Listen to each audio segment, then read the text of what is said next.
Hello friends, welcome back to my YouTube channel. આજે આપણે આ સેશન દ્વારા એસએની એક નવી લેક્ચર સિરીઝની શરૂઆત કરવા જઈ રહ્યા છીએ. નિબંધ જીપીએસસી દ્વારા લેવાતી, ક્લાસ 3 દ્વારા લેવામાં આવતી અને અન્ય શિક્ષણ વિભાગની જેટલી પણ પરીક્ષાઓ છે એમાં મેઇન્સ જ્યારે આપણે આપીએ તો એ મેઇન્સ એક્ઝામ વખતે જે છે આપણે એસએ લખવાનું આવે છે. તો એ એસએ લખતી વખતે આપણે કઈ કઈ બાબતોનું ધ્યાન રાખવું જોઈએ, કયા મુદ્દાઓનો આપણે સમાવેશ કરવો જોઈએ જેથી કરીને આપણો જે નિબંધ જે છે એ બીજા લોકો કરતાં વધારે સારો લાગે, કયા કયા મુદ્દાઓને આપણે એડ કરી શકીએ એ ડેટા વિશેની આપણે આજે વાત કરીશું. જ્યારે પણ આપણે એસે લખતા હોઈએ ત્યારે આપણે સૌપ્રથમ એ બાબતનું ધ્યાન રાખીએ કે આપણે હંમેશા એક સિક્વન્સની અંદર એસેને લખીએ. એ સિક્વન્સની શરૂઆતમાં આપણે જો કોઈ વ્યક્તિના દ્વારા આપવામાં આવેલા કોટેશનની વાત કરીએ, સુવિચારની વાત કરીએ, કોઈ કવિતાની વાત કરીએ, આ રીતે જો આપણે આપણા નિબંધની શરૂઆત કરીએ તો એ આપણો જે નિબંધ છે બીજા કરતાં ખૂબ સારો લાગે.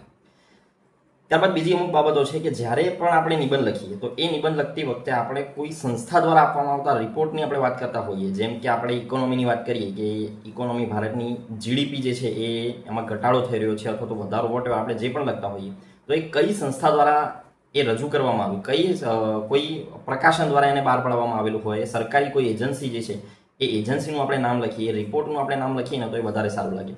ત્યારબાદ કોઈ નવું ઇનિશિયેટિવ સરકાર દ્વારા લેવામાં આવે, એ ઇનિશિયેટિવ જે છે એ કઈ કમિટી હતી, કઈ કમિટી બનીને એને ભલામણ કરી અને ઇનિશિયેટિવની શરૂઆત કરવામાં આવી તો એ કમિટીનું નામ લખીએ આપણે તો જે છે એ જે પેપર ચેક કરનારો જે વ્યક્તિ જે છે એને ખ્યાલ આવે કે આ વ્યક્તિ પાસે જે છે નોલેજ છે, આ વ્યક્તિએ જે છે વધારે તૈયારી કરેલી છે, એમ વધારે વાંચેલું હોય તો આપણને ખ્યાલ આવે. ઉદાહરણ તરીકે આપણે જે છે બધી બાબતોને એડ કેવી રીતે કરીએ અને આપણે એસઆઈ જે છે વધારે સારો કેવી રીતે બનાવી શકીએ એની આપણે આજે શરૂઆત કરીએ. સૌથી પહેલો જે એસઆઈ આપણે જે છે એ લેવાના છીએ આજે, એ એસઆઈનું નામ છે એજ્યુકેશન. એજ્યુકેશનનો એસે જે છે અવારનવાર ઘણી બધી પરીક્ષાઓમાં પૂછાતો હોય છે. તો જ્યારે કોઈ પણ ટોપિક સાથે સંકળાયેલા એજ્યુકેશન રિલેટેડ એસે આપણને પૂછાય છે, ઉદાહરણ તરીકે આપણને એમ પૂછાય કે ઇતિહાસમાં જે છે એજ્યુકેશન હતું ત્યાંથી લઈને અત્યાર સુધીમાં વર્તમાન પરિસ્થિતિમાં જે આપણે શિક્ષણ પ્રણાલીમાં કયા કયા પ્રકારના ચેન્જીસ આવેલા છે એ વિશે પૂછાઈ શકે. અથવા તો એવું પૂછાઈ શકે છે કે ટેકનોલોજી જે છે એનો આપણે ઉપયોગ કેવી રીતે કર્યો છે શિક્ષણ પ્રણાલીમાં, એ રીતનો નિબંધ પૂછાઈ શકે. અથવા તો એ રીતનો નિબંધ પૂછાઈ શકે કે ભારતીય સંસ્કૃતિના જે મૂલ્યો છે એ મૂલ્યોની ભારતની શિક્ષણ પ્રણાલી પર શું અસર થઈ રહી છે, એ રીતનો નિબંધ પૂછાઈ શકે.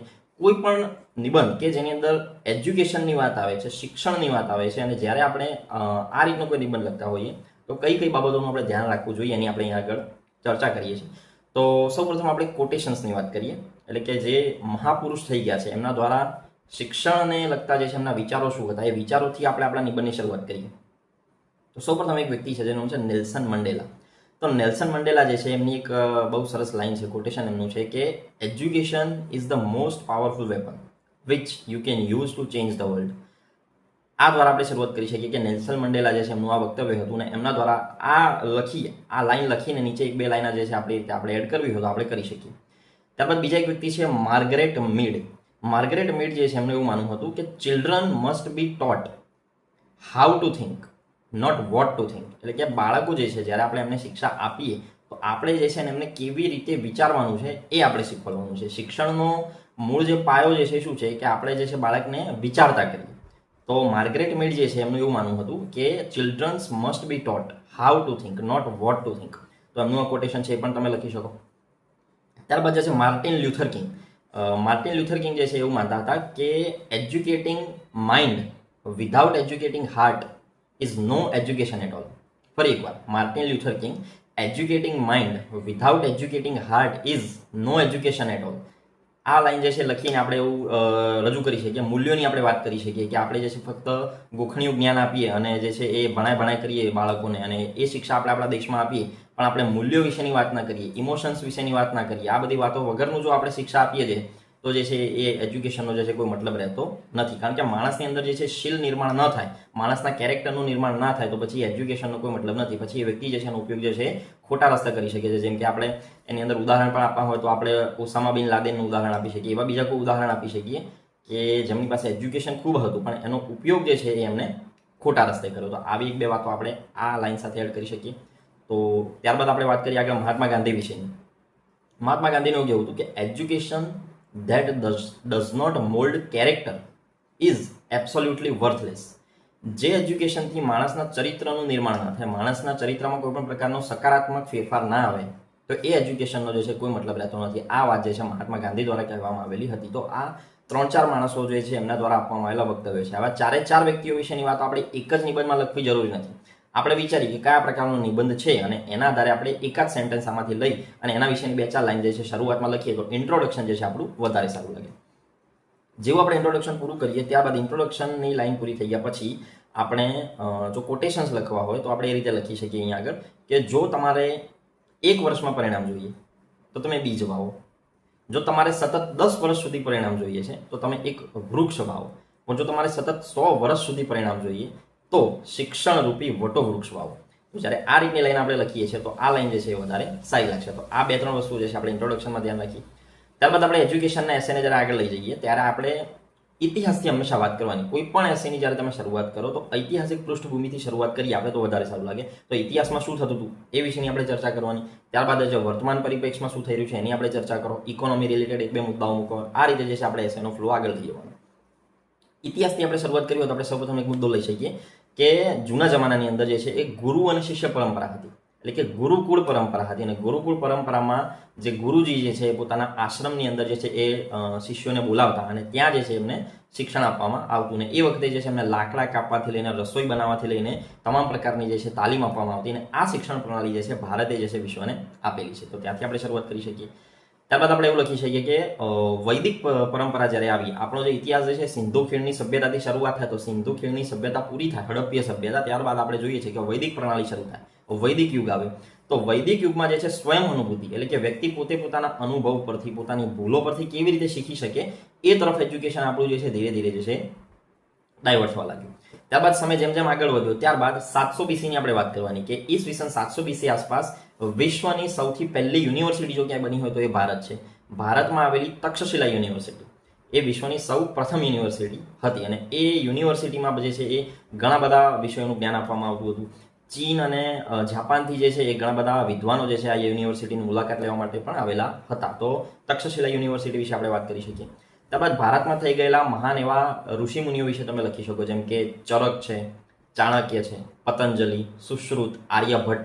આ દરેક વ્યક્તિએ જે છે એ ભારતમાં જે છે પોતાના જ્ઞાનનો ઉપયોગ કરી અને અલગ અલગ વિષયની અંદર જે છે કોઈ આયુર્વેદમાં પોતાનું યોગદાન આપ્યું હોય, કોઈ વિજ્ઞાનની અંદર પોતાનું યોગદાન આપ્યું હોય, કોઈ ગણિતમાં પોતાનું યોગદાન આપ્યું હોય. તો આ રીતે જે છે એ અલગ અલગ વિષયમાં લોકોએ જે છે જ્ઞાનનો પ્રકાશ ફેલાવેલો છે, આપણે વાત કરી શકીએ. ત્યારબાદ જેમ જેમ સમય આગળ વધ્યો તેમ તેમ આપણે વાત કરીએ અંગ્રેજોના સમયગાળા દરમિયાન. તો અંગ્રેજોનો જે સમયગાળો હતો એ દરમિયાન આપણે વાત કરીએ તો એક છે ગોપાલકૃષ્ણ ગોખલે, જે મહાત્મા ગાંધીના ગુરુ હતા. ગોપાલકૃષ્ણ ગોખલે, મહાત્મા ગાંધી અને રાજા રામમોહન રાય. તો આ લોકોએ જે છે શું કર્યું છે તો શિક્ષણમાં પોતાનો વ્યાપ વધે, દેશની જે જનતા છે, દેશમાં જે લોકો જે છે એ વધારે એજ્યુકેટ થાય. એમ ભારત દેશને આટલી બધી ગુલામી સહન કરવી પડી એના પાછળનું મૂળ જે કારણ હતું એ હતું કે ભારત પાસે જે છે એટલી સાક્ષરતા નથી. એમ આપણા ત્યાં લોકો એટલા જાગૃત નથી, લોકશાહી પ્રત્યે એટલા જાગૃત નથી, એટલા માટે બહારના લોકો આવીને આપણું શોષણ કરી રહ્યા છે. તો લોકોને પોતાના દેશ પ્રત્યે કેવી રીતે જાગૃત કરવા, એ વ્યક્તિઓની અંદર દેશભક્તિ માટે આપણે કેવા પગલાં લેવા, સ્વદેશી જે છે શિક્ષા જે છે એનો પ્રચાર આપણે વધારવો, ઇંગ્લિશ એજ્યુકેશનને ઘટાડી અને માતૃભાષામાં શિક્ષણ બાળકને કેવી રીતે આપવું જે છે એ બધી બાબતો માટે જે છે આ લોકોએ ખૂબ પ્રયત્ન કર્યા છે. તો આ બાબતને પણ આપણે એડ કરી શકીએ આપણા એસેની અંદર, તો એ ખૂબ સારું લાગે. ત્યારબાદ આપણે થોડુંક મોડર્ન વાત કરીએ તો છેલ્લા 30 વર્ષમાં આપણે એ રીતે લખી શકીએ કે ટેલિવિઝનની અંદર આપણે વાત કરીએ, ઓડીએલની વાત કરીએ, વેબિનારની વાત કરીએ, સેમિનારની વાત કરીએ, ઓનલાઈન એજ્યુકેશનમાં કોમ્પ્યુટર્સની વાત કરીએ, ડિજિટલ ટેકનોલોજીની વાત કરીએ, જ્ઞાનકુંજ પ્રોજેક્ટની વાત કરીએ. શાળામાં આપણને જે પ્રકારના શિક્ષણ આપવામાં આવે છે અત્યારે હાલ આધુનિક ટેકનોલોજીનો ઉપયોગ કરીને, તો ધીમે ધીમે એજ્યુકેશન જે છે ધીમે ટેકનોલોજી તરફ ડાયવર્ટ થઈ ગયું છે. કે પહેલાના સમયમાં એટલા બધા આપણી પાસે સાધનો નહોતા. વિજ્ઞાન જેવા વિષયની વાત કરીએ તો પ્રયોગો માટે જે છે એટલી બધી સુવિધાઓ નથી, જ્યારે આજના સમયમાં જે છે દરેક સુવિધા આપણી પાસે છે.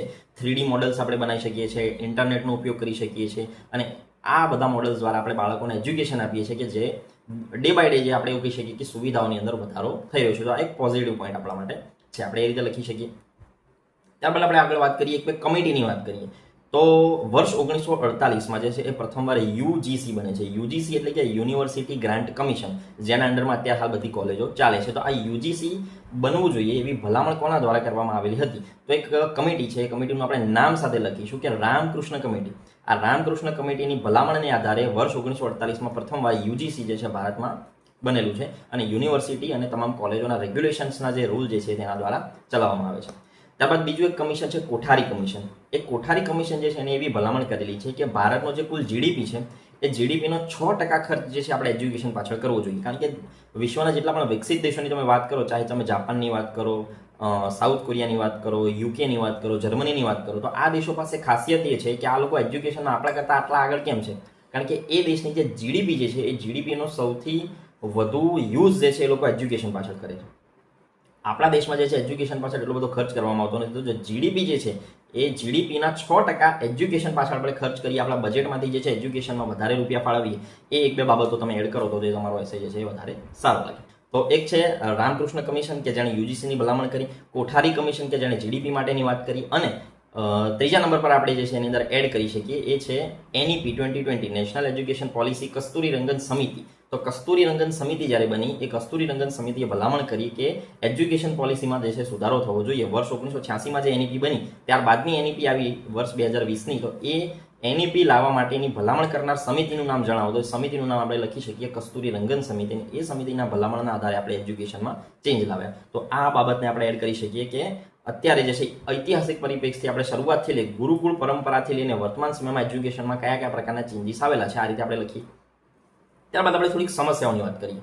આપણો એસે ક્યારે સુંદર બને? જ્યારે આપણે જે છે ને 360 ડિગ્રી લીધેલો હોય. જેમ કે આપણે શરૂઆતમાં કોટેશન્સની વાત કરી, ત્યારબાદ આપણે ઇતિહાસની વાત કરી, થોડી આપણે ઇકોનોમીની વાત કરી, થોડા આપણે રિપોર્ટ્સની વાત કરી, પોલિટિક્સની વાત કરી.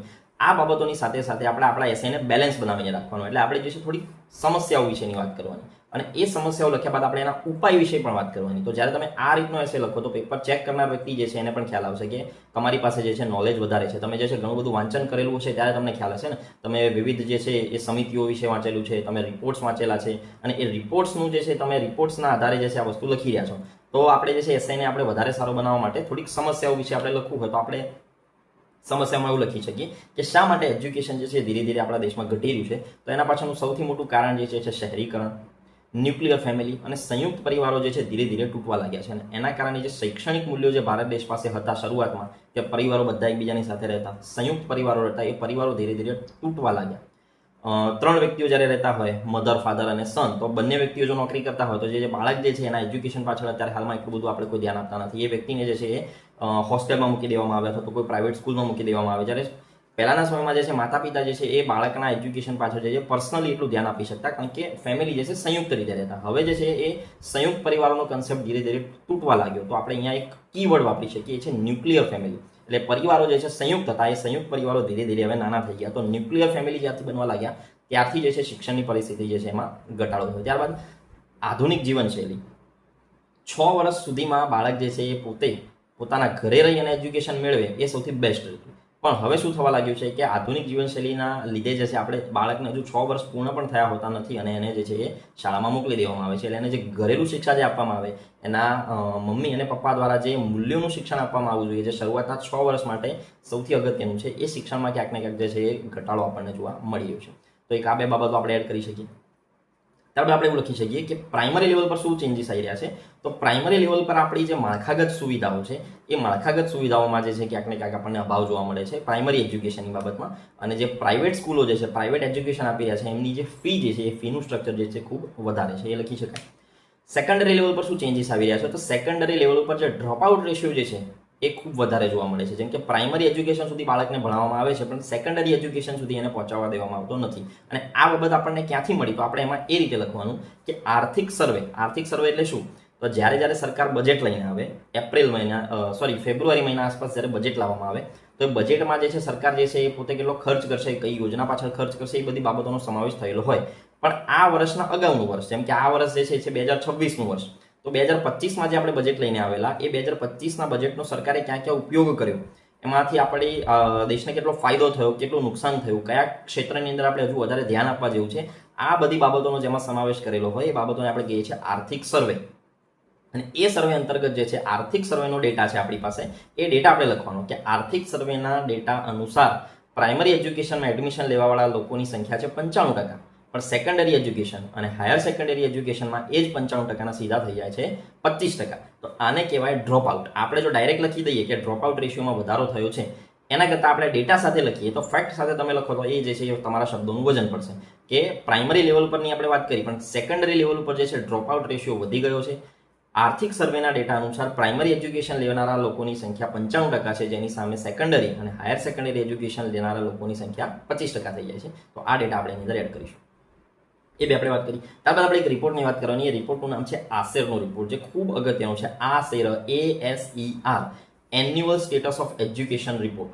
Annual status of education report અંતર્ગત 5મા ધોરણમાં ભણતું બાળક જે છે એ બાળક પહેલા અને બીજા ધોરણના પુસ્તકો વાંચી શકતું નથી અને પહેલા બીજા ધોરણના દાખલા પણ ગણી શકતું નથી. એ હાલતમાં અત્યારે હાલ આપણો દેશ છે અને આ બાબત આપણને બધાને ખ્યાલ છે. પણ જો આપણે જાતે એવું લખી દઈએ એના કરતાં જો આપણે આસેરના રિપોર્ટને કોટ કરીને લખીએ ને તો એ વધારે સારું લાગે. પેપર ચેક કરનાર વ્યક્તિને ખ્યાલ આવે કે તમે આસેરનો રિપોર્ટ પણ જે છે રેગ્યુલર વાંચો છો. અને આ એક એવું ઓર્ગેનાઇઝેશન છે કે જે એજ્યુકેશન માટે જે છે બહુ સારું કામ કરે છે. જો તમે આસેરનું નામ લખશો તો એ વધારે સારું લાગશે. તો આસેરના રિપોર્ટની આપણે વાત કરવાની. તો આ રીતે જે છે લગભગ 3 થી 4 મુદ્દાઓ તમે લખો કે ભાઈ સમસ્યાઓની વાત જે છે આ રીતની છે. હવે આપણે સમસ્યાઓ લખી કાઢી છે એજ્યુકેશનની. હવે આપણે જે છે એનું સમાધાન લખવાનું કે ઉપાય માટે આપણે શું કરી શકીએ, એજ્યુકેશનને વધારે સારું બનાવવા માટે આપણે શું કરી શકીએ. તો આપણે જે છે રેફરન્સ લેવાનું કે સૌપ્રથમ જર્મની જે છે એ દેશમાં વોકેશનલ ટ્રેનિંગ પર વધારે ધ્યાન આપવામાં આવે છે. તો આપણે જે છે જર્મનીથી પ્રેરણા લઈ અને આપણા દેશમાં જે છે વોકેશનલ ટ્રેનિંગ ઉપર આપણે વધારે ફોકસ કરવું જોઈએ. એક આ વાત આપણે લખવાની. ત્યારબાદ આપણે લખવાનું છે SDG 4. SDG શું છે? Sustainable development goal. વૈશ્વિક સ્તર પર અમુક એવા ગોલ નક્કી કરેલા છે. જેમ કે આપણે ભારત દેશ છે તો ભારત દેશ પાસે આપણું પોતાનું બંધારણ છે કે આપણા દેશનો વિકાસ થાય, ભારત દેશના નાગરિકોને મહત્તમ સુવિધાઓ મળે, દેશમાં જે છે વધારે વધારે એજ્યુકેશન ફેલાય. એના માટે આપણે શું કરી શકીએ? તો આપણા પોતાના કંઈક ગોલ હોય છે, આપણે આપણા બંધારણમાં લખ્યા છે. That is DPSP, directive principal of state policy, કે રાજ્ય સરકારોએ આ રીતે કામ કરવાનું છે. આ જ રીતે સમગ્ર વિશ્વના લેવલ ઉપર એક સંસ્થા ચાલી રહી છે, યુનાઇટેડ નેશન્સ. એ સમગ્ર વિશ્વનું જ્યારે સંચાલન કરતી હોય ને એ વખતે એમણે જે છે કુલ 17 ગોલ બનાવેલા છે અને એ 17 ગોલને કહેવામાં આવે છે સસ્ટેનેબલ ડેવલપમેન્ટ ગોલ.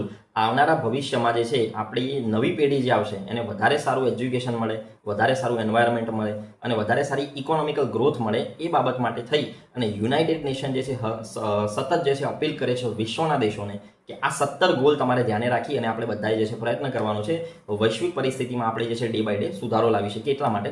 અને એ 17 ગોલમાંથી આપણે એક ગોલ લખવાનો છે, that is SDG 4. SDG 4 sustainable development goal 4 અંતર્ગત વૈશ્વિક લેવલ પર જે કામગીરી થઈ રહી છે એ કામગીરીથી પ્રેરણા લઈને ભારત સરકારે પણ કાર્ય કરવું જોઈએ. આ એનો ઉપાય જે છે આપણે લખીશું. જર્મનીની વાત કરી, ત્યારબાદ આપણે SDG 4ની વાત કરી, ત્યારબાદ આપણે વાત કરવાની જીડીપીની, કે ભારત સરકાર જે જીડીપી ખર્ચ કરી રહી છે એ ખર્ચ જે છે ક્યાંક ને ક્યાંક હજુ જે છે આપણને ઓછો લાગે છે. એટલા માટે જીડીપી આપણો જે છે એ જીડીપીની અંદર આપણે વધારો કરીએ તો વધારે સારું એજ્યુકેશન આપણે આપણા બાળકોને આપી શકીશું. એ રીતે આપણે લખવાનું. ત્યારબાદ આપણે આ રીતે લખી શકીએ ઉપાયોની અંદર કે રાજનૈતિક દખલઅંદાજી જે છે એજ્યુકેશન પાછળ વધારે થવી જોઈએ નહીં. ઉદાહરણ તરીકે આપણું ન્યાયતંત્ર છે તો ન્યાયનો મુદ્દો જે છે એ દેશ માટે સૌથી વધારે અગત્યનો છે. એટલા માટે આપણે ન્યાયતંત્રને જે છે આપણે ખ્યાલ છે આપણને કે કારોબારી અને ધારાસભા બંનેથી આપણે ન્યાયતંત્રને અલગ રાખીએ છીએ. સુપ્રીમ કોર્ટ હોય કે પછી હાઈકોર્ટ હોય એ પોતાનો નિર્ણય જે છે સ્વતંત્ર રીતે લઈ શકે છે. એમાં જે છે ધારાસભા કે કારોબારીનો કોઈ રોલ હોતો નથી ને એટલા માટે ન્યાયની બાબતમાં આપણે જે છે આગળ આવી શકીએ છીએ. તો એ જ રીતે જેટલો અગત્યનો ન્યાય છે એટલું જ અગત્યનું ભારતમાં શિક્ષણ પણ છે. કેમ કે કોઈ વ્યક્તિ પાસે શિક્ષણ નથી તો એ ન્યાય સુધી પહોંચી કેવી રીતે શકવાનું? એ વ્યક્તિ પાસે શિક્ષણ હશે તો એ ન્યાય સુધી પહોંચી શકશે. એ રીતે આપણે લખીશું તો વધારે સારું લાગશે. તો જે રીતે આપણે ન્યાયતંત્રને અલગ રાખ્યું છે એ રીતે આપણી જે શિક્ષણ વ્યવસ્થા છે એ શિક્ષણ વ્યવસ્થામાં પણ કોઈ પણ પ્રકારની રાજનૈતિક દખલઅંદાજી આપણે નહીં કરીએ તો શિક્ષણ પોતે સ્વતંત્ર રીતે ચાલશે. દેશના લોકો જો ભણેલા હશે તો એ સ્વતંત્ર ન્યાયતંત્રનો કંઈક ફાયદો આપણને મળશે. તો રાજનૈતિક દખલઅંદાજી જે છે એમાં આપણે ઘટાડો કરવો જોઈએ એ આપણે લખી શકીએ. ત્યારબાદ આપણે એવું લખી શકીએ કે ઇન્ડિયન એજ્યુકેશનલ સર્વિસની શરૂઆત થવી જોઈએ. જેમ ઇન્ડિયન એડમિનિસ્ટ્રેટિવ સર્વિસ છે, ઇન્ડિયન પોલીસ સર્વિસ છે, એ જ રીતે ઇન્ડિયન એજ્યુકેશનલ સર્વિસની પણ આપણે વાત કરવી જોઈએ કે ઇન્ડિયન એજ્યુકેશનલ સર્વિસ જે છે કેન્દ્ર સરકારે જે શરૂઆત કરવી જોઈએ તો જેના કારણે આપણા દેશમાં ઘણો બધો ચેન્જ આવી શકે છે. આ બાબતોને આપણે જ્યારે લખીએ તો આપણો એસે ઉપાય તરીકે આપણે આ લખ્યું કે સમસ્યાઓની આપણે વાત કરી અને ઉપાયની આપણે વાત કરીએ. એટલે જે પેપર ચેક કરે છે વ્યક્તિને ખબર પડે કે તમારો આખો જે નિબંધ જે છે એકદમ બેલેન્સ થઈ ગયો છે. શરૂઆતમાં તમે કોટેશન્સની વાત કરી એટલે તમારે અલગ અલગ તમારું વાંચન જે હશે, તમે અલગ અલગ વ્યક્તિઓના મંતવ્યો વાંચ્યા હશે ત્યારે તમને કોટેશન તમે લખી શકો. ઐતિહાસિક પૃષ્ઠભૂમિની તમે વાત કરી, ઇકોનોમીની તમે વાત કરી, ટેકનોલોજીની પણ આપણે આની અંદર વાત કરી, પોલિટિક્સની પણ આપણે આની અંદર વાત કરી લીધી. ત્યારબાદ આપણે સમસ્યાઓની વાત કરી, ત્યારબાદ આપણે એના ઉપાયની પણ વાત કરી. તો આખો જે નિબંધ જે છે એનો ફ્લો જે છે આ રીતે જળવાઈ રહે તો એ એક લેવલ એનું બની રહે એમ એસેનું કે ભાઈ તમને દરેકે દરેક એરિયાનું ખબર, દરેક એંગલથી જે છે તમે એસે લખી શકો. દરેક એંગલથી તમારું વાંચન છે. 360 ડિગ્રી એનાલિસિસ જે છે આપણે આને કહીએ છીએ કે આપણે સમસ્યાની વાત કરી, ઉપાયની વાત કરી. એન્ડમાં આપણે બીજી 2-3 વસ્તુઓ હું તમને કહું છું જે તમને યોગ્ય લાગે તો તમે વચ્ચે પણ એડ કરી શકો, શરૂઆતમાં પણ એડ કરી શકો. એ ડિપેન્ડ કરે છે કે નિબંધ કયા ટાઈપનો પૂછાયો છે. એ આપણે આપણી વિવેક બુદ્ધિથી વાપરી, વિવેક બુદ્ધિનો ઉપયોગ કરીને પછી આપણે વિચારવાનું કે હું આને શરૂઆતમાં લખું અથવા એન્ડમાં લખું. એ છે આપણે થોડાક સરકારની યોજનાઓ છે, સરકારના કેટલાક પોર્ટલ્સ જે છે જેની આપણે વાત કરવાની. જે કોમન યુઝમાં આવતા હોય પોર્ટલ્સ ને એ વિશે આપણે થોડુંક ઓછું લખીશું, અને જે બહુ રેર કેસમાં પોર્ટલ છે કે જે લોકોને એટલો બધો આઈડિયા નથી એ વિશે આપણે વાત કરીએ ને તો વધારે સારું લાગે. ઉદાહરણ તરીકે જે છે સરકાર દ્વારા અમુક યોજનાઓ ચલાવવામાં આવે છે, જેમ કે ઈશાન ભારત યોજના, ઉન્નત ભારત યોજના. તો ઈશાન ભારત અને ઉન્નત ભારત આ બે આપણે લખી શકીએ. પોર્ટલની વાત કરીએ આવે તો સારાંશ પોર્ટલ છે, સ્વયં પોર્ટલ છે. સારાંશ અને સ્વયં આ બે પોર્ટલના આપણે તમે નામ લખો તો વધારે સારું લાગશે. ત્યારબાદ સરકારની એક યોજના છે વિદ્યાંજલિ યોજના, તો એ વિદ્યાંજલિ યોજના વિશે આપણે લખીએ તો એ પણ સારું લાગે. ત્યારબાદ શાળાકીય લેવલ પર સરકારના બે કાર્યક્રમો ચાલી રહ્યા છે, એ છે શાળા સિદ્ધિ કાર્યક્રમ અને શાળા દર્પણ કાર્યક્રમ. તો શાળા સિદ્ધિ અને શાળા દર્પણ આ બે આપણે લખી શકીએ. અને બીજું કંઈક આપણે લખવું હોય તો નેશનલ ઈ લાઇબ્રેરી. આ નેશનલ ઈ લાઇબ્રેરીમાં જઈ અને આપણે સારા સારા પુસ્તકો વાંચી શકીએ, લેખકો વિશે, કવિઓ વિશે આપણે જે છે એ કંઈક નવું નવું જાણી શકીએ. તો આ બાબતોને જે છે આપણે સરકારની કઈ યોજનાઓ જે છે એ પણ આપણે લખી શકીએ. તો આના વચ્ચે પણ તમે લખી શકો, એન્ડમાં પણ લખી શકો, જે જગ્યાએ તમને યોગ્ય લાગે એ નિબંધ પ્રમાણે જે છે તમે લખો તો તમારો એસે જે છે વધારે સારો લાગશે. તો એજ્યુકેશન રિલેટેડ એસે જો પૂછાય તો એ એસે કયા ટાઈપનો છે એના આધારે ઘણા બધા મુદ્દાઓ, લગભગ 25 થી 30 મુદ્દાઓ મેં તમને કીધા છે. આ બધા જ મુદ્દા આપણે એક જ એસેમાં લખી દેવા એ લગભગ જરૂરી નથી હોતા. આ 30 મુદ્દામાંથી લગભગ તમે 15 મુદ્દા લખો અને એની સાથે સાથે તમારું પોતાનું નોલેજ જે છે થોડું આની અંદર એડ કરો, થોડું એ મુદ્દાને વધારે લાંબો ખેંચી અને આપણે એના વિશે થોડી વધારે ડિટેલમાં આપણે બાબતને એડ કરી અને જો લખીએ તો આપણો એસે જે છે સરસ લાગશે. પણ નિબંધનો આખો ફ્લો જે સિક્વન્સ પ્રમાણે મેં તમને કીધું એ સિક્વન્સ તમે જાળવી રાખશો તો તમારો એસે બીજા લોકો કરતાં વધારે સારો લાગશે. તો એજ્યુકેશન રિલેટેડ એસેની આપણે જે છે અહીંયા પૂર્ણ કરીએ છીએ. આઈ હોપ કે આ એસે જે છે તમને તમારી એક્ઝામની અંદર કામ લાગશે. મળીશું આપણે નેક્સ્ટ લેક્ચરમાં બીજા એક વિડીયો અને બીજા એક કન્સેપ્ટની સાથે. Till thank you very much.